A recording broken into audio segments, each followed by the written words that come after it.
Good morning everyone. चलो बच्चे, आपके चैप्टर 4 को बेटा आगे बढ़ाते हैं, परफॉर्मेंस ऑफ अ कॉन्ट्रैक्ट। बेटा कल हमने जॉइंट प्रॉमिसर्स पे हमने डिस्कशन किया था।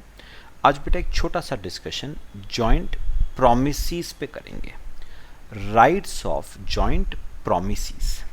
बेटा जॉइंट प्रॉमिसेस का क्या मतलब हुआ? व्हेन देयर आर टू और more than to promises.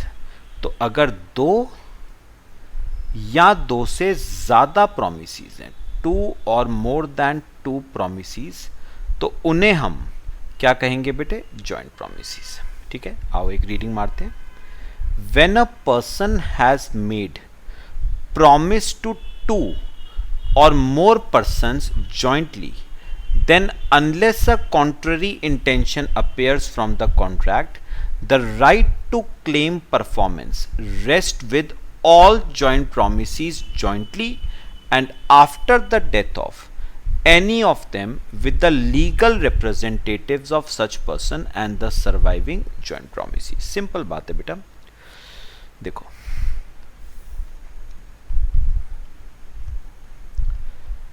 Rights of joint promises। Rights of joint promises बेटा अभी आपको एग्जांपल से समझा देता हूं। देखो बेटा, ए है, ठीक है बेटा। ए को अपने बिजनेस के लिए ना बेटा कुछ पैसे की जरूरत है, तो वो पैसा मांगने के पास गए। पैसा मांगने के लिए वो बी और सी के पास गया। कौन है ये बी और सी? ये दोनों बेटा मनी लेंडर्स हैं। ये दोनों आपके मनी लेंडर्स हैं।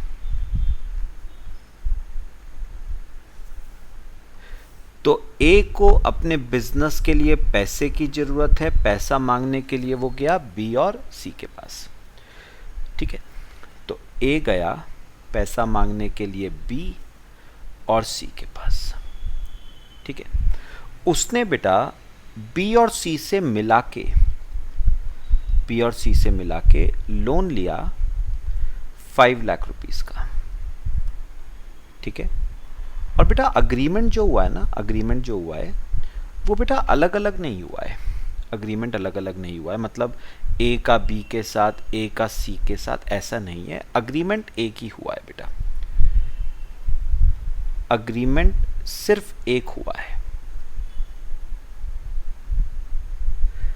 बेटा। क्या लिखा है उस अग्रीमेंट में? उस अग्रीमेंट में ए ने लिखा है I promise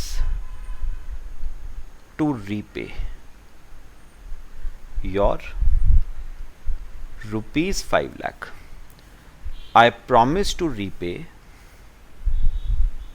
your rupees 5 lakh within a year। मैं वादा करता हूं कि मैं तुम्हारा 5 लाख रुपए, तुम दोनों का 5 लाख रुपए 1 साल के अंदर अंदर रीपे कर दूंगा। तो बेटा प्रॉमिस किसने किया है? ए ने। तो ए हमारा कौन कहलाएगा बेटा? प्रॉमिसर। ए हमारा कहलाएगा प्रॉमिसर। और बेटा ए ने प्रॉमिस किसको किया है? बी और सी को। तो बेटा क्योंकि दो प्रॉमिसेस हैं, तो हम इन्हें बी और सी को क्या कहेंगे बेटा? Joint promises. क्योंकि दो प्रॉमिसेस हैं बेटा, तो हम इन्हें क्या कहेंगे? Joint promises. बात समझ आई?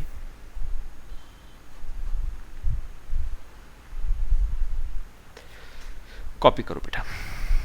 तो याद रखना, जब दो या दो से ज्यादा प्रॉमिसेस होते हैं, तो उन प्रॉमिसेस को हम क्या नाम देते हैं? Joint promises.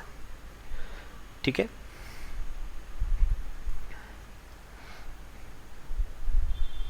क्लियर हुआ सबको? बेटा अब उन्होंने क्या कहा?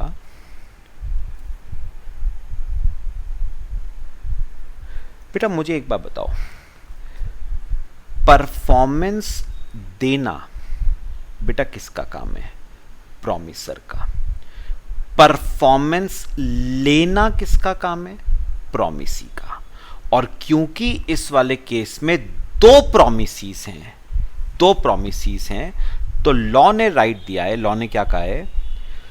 It is the right of joint promises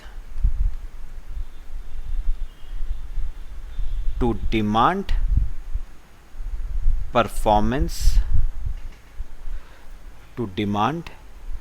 performance from A jointly। तो बेटा याद रखना, क्योंकि इस वाले केस में दो प्रोमिसेस हैं, तो दोनों प्रोमिसेस के पास ये राइट है कि वो ए से उसके प्रॉमिस की परफॉर्मेंस मांग सकते हैं। तो मैंने क्या कहा बेटा? क्योंकि इस वाले केस में दो प्रोमिसेस हैं, तो दोनों प्रोमिसेस के पास ये राइट है कि वो प्रॉमिसर से उसके प्रॉमिस की परफॉर्मेंस मांग सकते हैं। अच्छा बेटा, अगर किसी एक प्रॉमिसी की बेटे डेथ हो जाए तो परफॉर्मेंस कौन मांगेगा? जिसकी डेथ हुई है उसका legal representative plus joint promisee, surviving joint promisee. अच्छा, दोनों की डेथ हो जाए तो बेटा दोनों के लीगल रिप्रेजेंटेटिव। तो लिखना say B dies, then right to demand performance,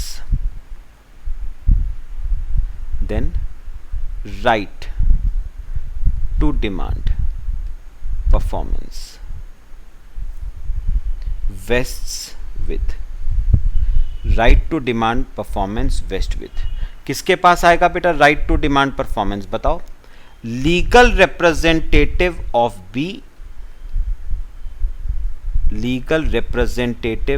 B plus surviving joint promisee यानी सी। अगर दोनों की डेथ हो जाए तो परफॉर्मेंस मांगने का राइट किसके पास आएगा? दोनों के लीगल रिप्रेजेंटेटिव्स के पास जॉइंटली। बस बेटा इतनी सी बात है।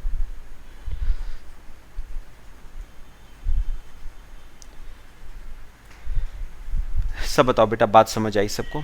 तो छोटा सा डिस्कशन था बेटा, खास कुछ नहीं था इसमें। कॉपी करो इसे, फिर आगे चलते हैं।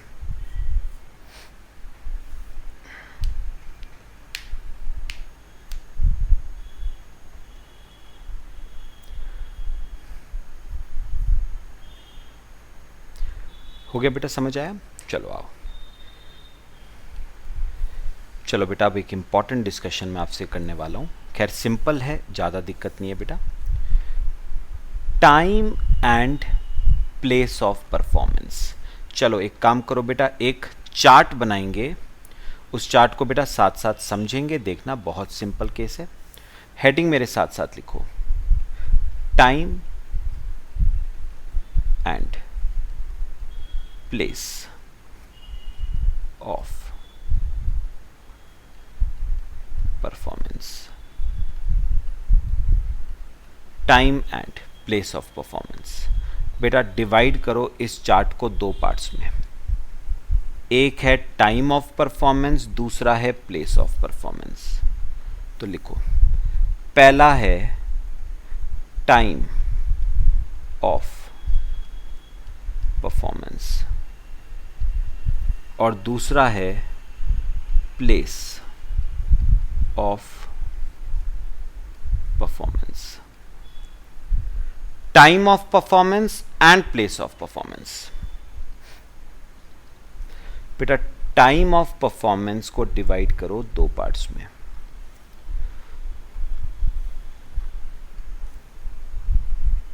Specified in contract, specified in contract, not specified in contract। तो time of performance specified in contract, not specified in contract. Same यहां पर बेटा, सेम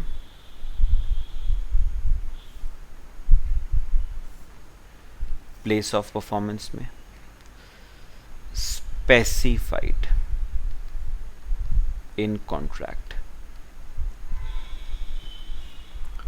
और not specified in contract, specified in contract, not specified in contract। ठीक है बच्चे, चलो आ जाओ, मैं आपको एग्जांपल्स बेटा देना शुरू करता हूं। बहुत सिंपल बात। चलो पहले स्पेसिफाइड इन कॉन्ट्रैक्ट की बात करते हैं, टाइम की बात करते हैं बेटा। ये देखो, ए बी, बेटा ए ने बी से कहा, ए ने बी से एक प्रॉमिस करा, ए ने बी से एक प्रॉमिस करा, I promise to sell my car, I promise to sell my car to you for rupees 5 lakh on 5th Jan 2019 और आज डेट है बेटा 1st Jan 2019। तो आज डेट है 1st Jan 2019 और ए ने बी से प्रॉमिस करा, मैं वादा करता हूं कि मैं अपनी कार तुम्हें बेचूंगा 5 तारीख को। बताओ बेटा, बात समझ आई? मैं आपसे एक छोटी सी बात आपसे पूछूंगा बेटा, छोटी सी बात, सिंपल बात। मैं बस इतना पूछना चाहता हूं कि ए अपने प्रॉमिस की परफॉर्मेंस कब देगा? क्या कॉन्ट्रैक्ट में स्पेसिफाइड है या नहीं? बेटा साफ साफ स्पेसिफाइड है। ए ने पहले ही बता दिया है कि मैं अपनी कार 5 तारीख को बेचूंगा। I promise to sell my car to you on 5th Jan। इसका मतलब time of performance is specified in the contract. तो बेटा time is specified in contract, time is specified in contract. बेटा कौन सा टाइम स्पेसिफाइड है? 5th Jan 2019। और बेटा मुझे एक बात बताओ, अगर कॉन्ट्रैक्ट में टाइम स्पेसिफाइड है फिर तो बेटा दिक्कत ही नहीं, परफॉर्मेंस उसी दिन देनी पड़ेगी।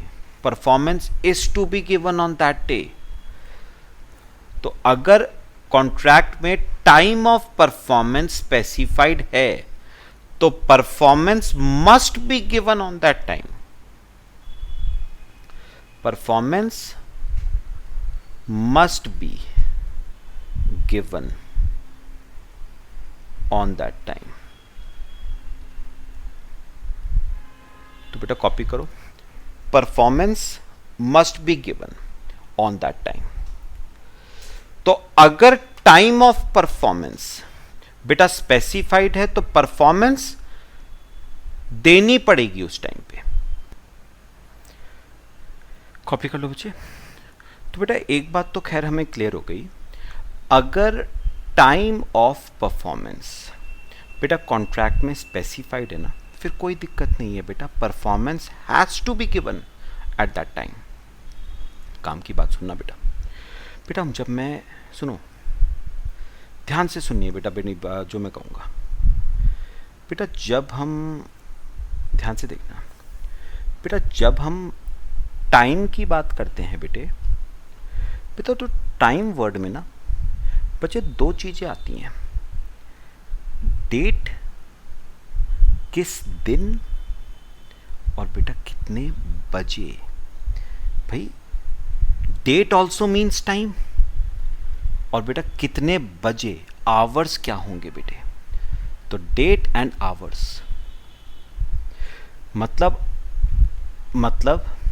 परफॉर्मेंस किस दिन दोगे, कितने बजे दोगे। तो बेटा आवर्स पे भी डिस्कशन। और मैं आपको एक बात बताऊं बेटा, जनरली कॉन्ट्रैक्ट्स में बेटे डेट तो मेंशन्ड होती है। ये देखो बेटा मेंशन्ड है 5 तारीख को परफॉर्मेंस दूंगा मैं अपनी, डेट तो मेंशन्ड है। लेकिन बेटा कॉन्ट्रैक्ट्स में ना जनरली टाइम मेंशन नहीं होता है, कितने बजे परफॉर्मेंस दूंगा। अगर मेंशन्ड है फिर तो कोई दिक्कत ही नहीं। व्हाट इफ अगर टाइम मेंशन नहीं है बेटा, तो रूल बेटा उस केस में क्या कहता है बेटा, उस केस में रूल कहता है if hours are not mentioned, if hours are not specified in the contract, if hours are not specified in the contract, then performance must be given, then performance must be given in usual hours of business। बेटा तो उन्होंने एक बात clear कर दी है, अगर date mentioned है लेकिन टाइम मेंशन नहीं है, मतलब आवर्स मेंशन नहीं है, कितने बजे परफॉर्मेंस दूंगा। ये तो मेंशन्ड है 5 तारीख को परफॉर्मेंस दूंगा, लेकिन कितने बजे, रात को 12 बजे बेटा नहीं। उन्होंने कहा अगर आवर्स मेंशन नहीं है ना, तो परफॉर्मेंस बिजनेस आवर्स में दी जाएगी। किसमें बेटा, बिजनेस आवर्स में। बेटा एक मैं थोड़ा सा डिस्कशन आपसे और कर लूँ, उतना इम्पॉर्टेंट नहीं है। What do you mean by बेटे यूजुअल आवर्स ऑफ बिजनेस। बेटा मैं आपको एक बात बताऊँ, business hours is a subjective term. Business hours is a subjective term. Subjective मतलब बेटा बिजनेस आवर्स हर बिजनेस के अपने होते हैं। वैसे आप बोलोगे कि सर नॉर्मली बिजनेस आवर्स 9 बजे से शाम को से 5-6 बजे तक, लेकिन बेटा हर किसी के अलग होते हैं। अब जैसे मैं अगर अपनी बात करूं बेटा, मैं सुबह 8 बजे तक ऑफिस आता हूं और शाम को 6 बजे रहता हूं, 6 बजे तक रहता हूं, तो मेरे लिए बेटा business hours morning 8 o'clock to 6 o'clock है। अच्छा बेटा शॉप्स कितने बजे खुलती है 9, 9:30, 10 बजे, और वो कितने बजे तक ओपन रहती हैं बेटा, रात को 8 बजे तक। तो उनके लिए बिजनेस आवर्स 10 to 8 हो जाएंगे बेटा। अच्छा अगर बैंक्स की बात करूं बेटा सॉरी, अगर बेटा बैंक्स की बात करूं तो बैंक्स के लिए बिजनेस आवर्स होंगे 10 o'clock to से 5 o'clock या 6 o'clock। तो बेटा हर किसी के ना बिजनेस आवर्स डिफरेंट हो सकते हैं बेटा, ठीक है। लेकिन बच्चे नॉर्मली जो बिजनेस आवर्स माने जाते हैं दे आर 10 to 6, यानी जो बैंक के जो आवर्स होते हैं ना उनको नॉर्मली बेटा बिजनेस आवर्स माना जाता है 10 to 6। लेकिन मैं फिर से बोल रहा हूं business hours is a subjective thing, her business के लिए बिजनेस आवर्स बेटा डिफरेंट है।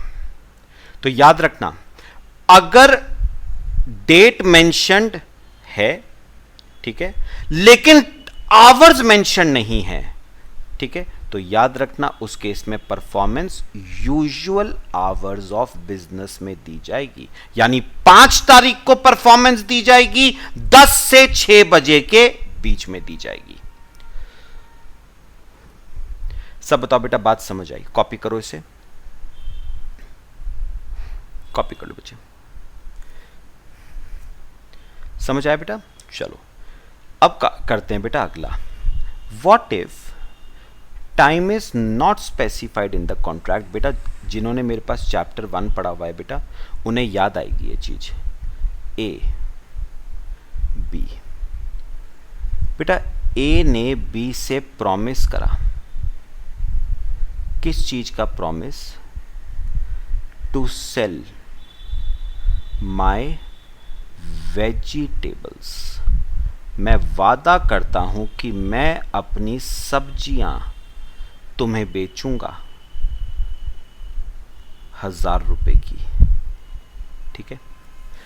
मैं वादा करता हूं मैं अपनी सब्जियां वेजिटेबल्स तुम्हें बेचूंगा 1000 रुपए की। पक्का। लेकिन बेटा प्रॉब्लम क्या है, किस दिन बेचूंगा, किस दिन बेचूंगा वो बेटा स्पेसिफाइड नहीं है, वो बेटा स्पेसिफाइड नहीं है। यानी बेटा time is not specified.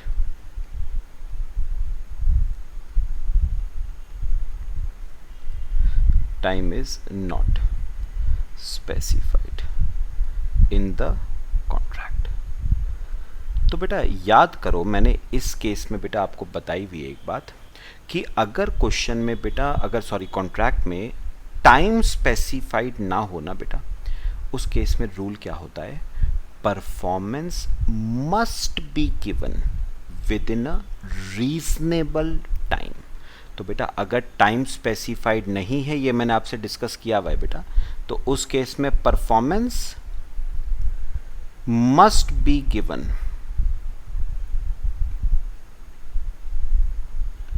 performance must be given within a reasonable time। तो within a reasonable time आपको परफॉर्मेंस देनी पड़ेगी। Performance must be given with in a reasonable time. और बेटा टाइम डेट मेंशन नहीं है और आवर्स भी मेंशन नहीं है, तो रीजनेबल टाइम के अंदर डेट देनी है with in usual hours of business, within usual hours of business। तो अगर टाइम स्पेसिफाइड नहीं है तो performance must be given with in a reasonable time with in usual hours of business. और बेटा आपको मैंने बताया हुआ है कि रीजनेबल टाइम क्या है वो कोई नहीं कह सकता बेटा। रीजनेबल टाइम डिपेंड करता है on facts and circumstances of case. मतलब रीजनेबल टाइम कितना होगा वो केस टू केस वेरी करता है, ठीक है। जैसे ये वाला कॉन्ट्रैक्ट बेटा, एग्जांपल के तौर पे ये वाला कॉन्ट्रैक्ट बच्चे पेरिशेबल गुड्स का कॉन्ट्रैक्ट है। वेजिटेबल्स आर पेरिशेबल गुड्स बेटा। मुझे एक बात लॉजिकल बात बताओ बेटे, पेरिशेबल गुड्स कितने दिनों में सड़ने लग जाते हैं? पेरिशेबल गुड्स की क्वालिटी में डिटीरियोरेशन कितने समय में आने लग जाता है बेटा? एक दिन? अच्छा एक दिन नहीं, मेरे ख्याल से मैक्सिमम 2 दिन। तो इसका मतलब 2 दिनों में वेजिटेबल्स की क्वालिटी क्या कर जाएगी बेटा? डिटीरियोरेट कर जाएगी। वेजिटेबल्स सड़ जाएंगे, खराब हो जाएंगे। पक्का? तो इसका मतलब वेजिटेबल्स के लिए बेटा, पेरिशेबल गुड्स के लिए रीजनेबल टाइम होगा 2 डेज। बेटा सड़ने से पहले तो प्रॉमिस को पूरा करोगे ना, सड़ने के बाद प्रॉमिस को पूरा करके क्या फायदा? तो पेरिशेबल गुड्स के लिए रीजनेबल टाइम 2 डेज। तो बेटा रीजनेबल टाइम क्या होगा वो कोई नहीं कह सकता बेटा। मतलब कल को बेटे मुझसे नहीं पूछने लग जाना कि सर कार का क्या होगा, मशीनरी का क्या होगा, फर्नीचर का क्या होगा, कोई नहीं बता सकता बेटा। वो भगवान भी नहीं, मैं तो बेटा इंसान हूं। ये बेटा कोर्ट के जजमेंट के ऊपर होता है, कोर्ट को रीजनेबल टाइम कितना लगता है। लेकिन हाँ एग्जाम्पल मैंने आपको दे दिया बेटा, जैसे पेरिशेबल गुड्स के केस में रीजनेबल टाइम 2 डेज। अच्छा बेटा शेयर्स का अगर कॉन्ट्रैक्ट है, शेयर्स का, तो बेटा शेयर्स की वैल्यू में फ्लक्चुएशन ना, शेयर्स की वैल्यू में फ्लक्चुएशन मिनटों के हिसाब से आता है बेटा, आवर्स के हिसाब से फ्लक्चुएशन आता है शेयर्स के प्राइसेस में। तो बेटा शेयर्स के लिए रीजनेबल टाइम कितना होगा? 1 घंटा। बात समझ रहे हो? शेयर्स की वैल्यू में फ्लक्चुएशन आवर्स के हिसाब से आएगा बेटा, आवर्स भी क्या मिनट्स के हिसाब से फ्लक्चुएशन आएगा। तो बेटा शेयर्स के लिए रीजनेबल टाइम क्या होगा? A few minutes. अच्छा कार के लिए बेटा रीजनेबल टाइम, बेटा कार की वैल्यू कोई 1-2 दिन में फ्लक्चुएट थोड़ी ना करती है। कार की value over a period of से 3 मंथ्स फ्लक्चुएट करेगी, है ना। तो 3 मंथ्स हो सकता है बेटा कार का रीजनेबल टाइम। तो रीजनेबल टाइम क्या होगा वो depends on facts and circumstances of case. तो याद रखना, अगर टाइम स्पेसिफाइड नहीं है तो performance must be given with in a reasonable time with in usual hours of business 10 to 6 जो माने जाते हैं नॉर्मली। बेटा बताओ समझ आया सबको? ये तो हमने डिस्कशन किया टाइम का। अब बात करते हैं बेटे प्लेस ऑफ परफॉर्मेंस की। यहां पर देखो,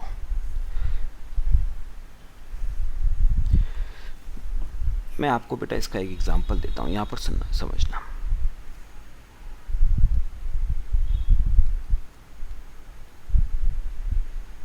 ए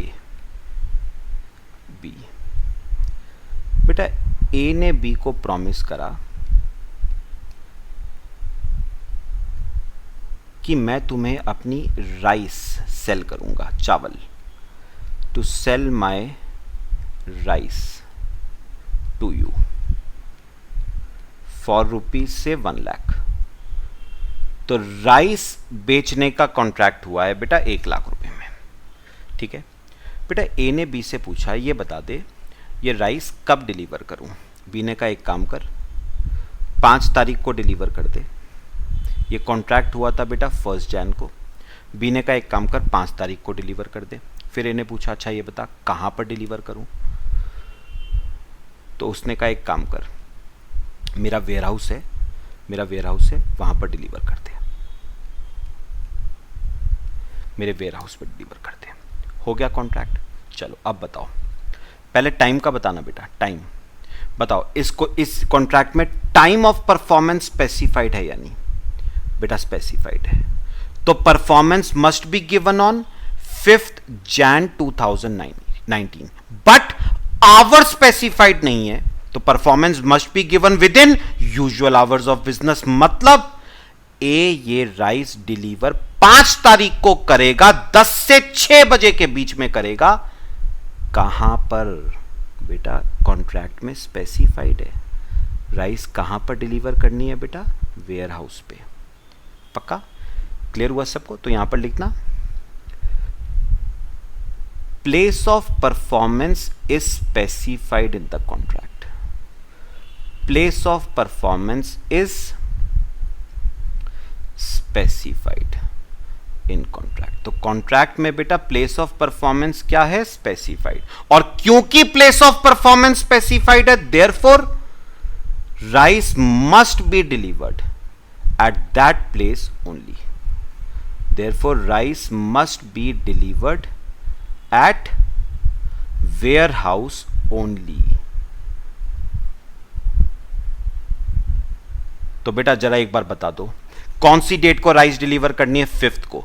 कितने बजे से कितने बजे के बीच में? 10 से 6 बजे के बीच में। कहां पर? वेयर हाउस पे।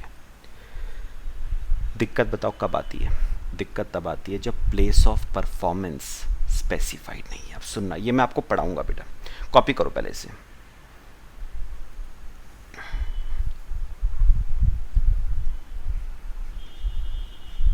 Place of performance is specified in the contract. क्या है वो place of performance? Warehouse. ठीक है। अब बेटा दिक्कत आती है जब प्लेस ऑफ परफॉर्मेंस स्पेसिफाइड नहीं है।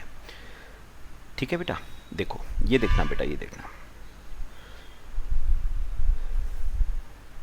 Place of performance is not specified. देखना बेटा, in such a case it is the duty of the promisor to apply to the promisee to appoint a reasonable place for performance of promise and performance must be given at that place। अब सुनो बेटा, सुनना बेटा, नहीं भी लिखोगे कोई बात नहीं, बात समझना बस। ये देखो, ए ने बी से प्रॉमिस करा बेटा।